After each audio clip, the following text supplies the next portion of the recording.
Tyson Fury's trainer, Javan Sugar Hill, is yet another member of Team Fury who believes that the Gypsy King will knock Anthony Joshua out early.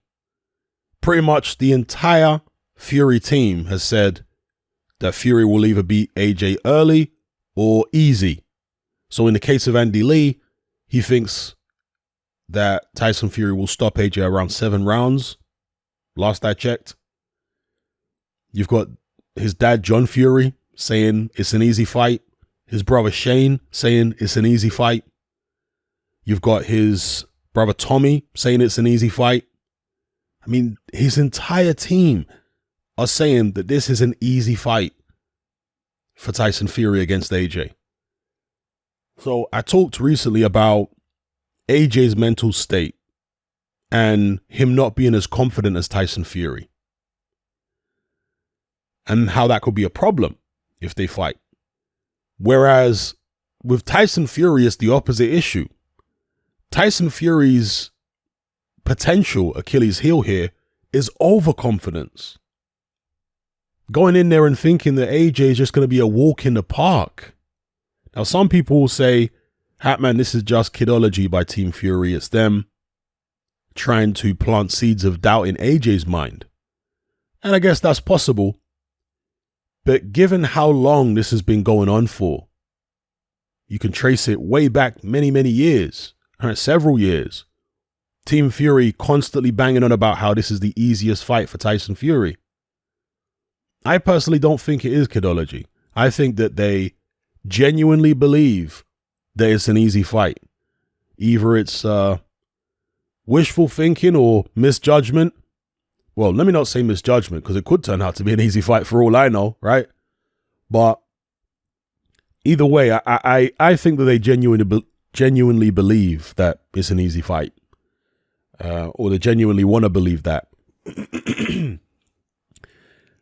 And I think that that is a plus for Anthony Joshua. Going in there against an opponent who doesn't really rate him, who thinks it's going to be easy. In a situation like that, Anthony Joshua doesn't have as much pressure on him. Yeah, there's going to be a lot of pressure. Don't get it twisted, from the fans and all that kind of stuff, the expectations. But in the ring between the two fighters, one guy expects it to be easy. The other guy expects it to be more difficult and more challenging. If it turns out to be a really close, tough fight, who's going to be more frustrated about the way the fight's going? Tyson Fury or Anthony Joshua? Who's going to feel a little bit more embarrassed? Who's going to feel pressure on themselves to live up to what they said before the fight, that it was going to be easy? Going to blast this guy out early. You know? I think that'll be Tyson Fury. So if I was in Team Fury, I'll be telling them this is a tough fight. This is not an easy fight. It's not a walk in the park.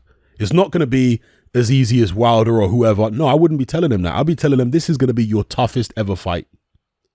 It's going to be real tough. Think about it the way you thought about the Klitschko fight. Take it even more seriously than that, because this is a guy who's much younger than Klitschko was when you fought him. That's what I'll be telling them. Even if that's overkill. Okay, some people are going to say, oh, okay, AJ is good, but he's not that good, Hatman. Even if it's overkill, it's better to be over-prepared for any eventuality than under-prepared. You see it. And when I say under-prepared, I'm talking about not just from a boxing sense. And I'm sure Tyson Fury is going to be in the best physical condition to be able to go to 12 rounds, no problem. He'll have the stamina to go 12 rounds, no problem against AJ. But I'm talking about from mental perspective. I will be telling Tyson Fury this is going to be a real difficult, tricky fight, and prepare him for a version of AJ that's better than anything he's seen. That's what I'll be doing. Because again, Tyson Fury is a guy similar to Lennox Lewis, who's more likely to suffer from overconfidence than underconfidence. That's what he's more likely to suffer from. Okay? And with guys like that, you have to have a different approach than with a guy like AJ, who's coming back from a devastating knockout loss a couple fights back. With a guy who tends to get overconfident, you need to remind them that this is going to be tough. You don't trash them, mentally or anything like that, but you just constantly want to remind them this is going to be tough. Don't underestimate this guy. He's going to be better than anything you've seen of him before. It's important to do that with guys who have this tremendous natural confidence, because that can backfire on them. And, with Javan Sugar Hill, not as experienced as his uncle Manny Stewart was, but still an experienced trainer, worked with many fighters, Darrell, Stevenson, and so on. I'm a little surprised that he's saying stuff like this. Maybe that is just some of the Fury bravado rubbing off on him, because he's quite an unassuming character, Javan Sugar Hill. And yeah, maybe some of the Fury bravado is rubbing off on him, and he's talking about, he's going to knock Joshua out early. Does he really believe that? I'm not sure if he really believes that, but I'm sure the rest of the team, especially the Fury family members, do believe that. The only person in Team Fury over the past few years who I thought had a more realistic view of Anthony Joshua was Peter Fury. But of course, he's no longer part of the team. Still family, obviously, his blood, but no longer part of the training setup and so on. He had a much more realistic view about heavyweight boxing in general, but about Anthony Joshua. Okay, he was someone who could put his family allegiance to the side and just assess a fight dispassionately. But the rest of the Fury team, they weren't able to do that so much.